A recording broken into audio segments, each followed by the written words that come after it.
Today I'm taking a look at the ANBULL glass grinder.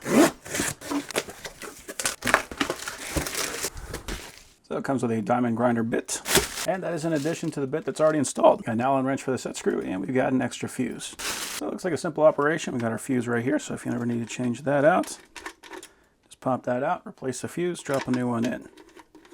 And then we just got on and off. Here we got our guard, and we've got an instruction manual. So for the guard, we got 2 slots in the back, and our poles are going to sit right in there. And this does come with a film on the plexiglass to make sure that it is going to be in good shape when we get it. We can drop that on.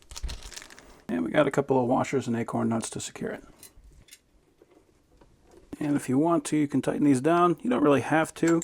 You don't want to go too far because you do not want to crack this guard. So in the instructions it says to now add water to the reservoir. It says 200 milliliters. So basically just so it is touching that grinder.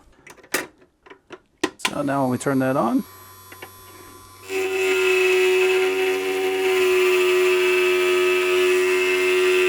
oh yeah, and that cuts nice and quick. Let's go ahead and do this corner.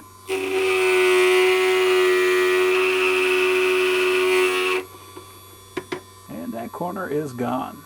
One thing I could definitely say I like about it right now is just how quiet it is. This does not make a lot of noise at all. I also appreciate that this does have a reservoir for water, so we don't have to worry about that glass becoming airborne and then having to breathe that stuff in. So safety is always very important anytime you're going to be dealing with glass. Even though it has a guard, you still want to use safety goggles. You probably also want to use some kind of a filtered mask. But with the guard in the water, this is a very protective little grinder. And as you can see, that does cut glass very well. And this is tempered glass, so I actually just took this out and shattered it, and it's still able to cut this stuff. So this is harder glass. It can cut through that no problem. So overall, that is an excellent grinder.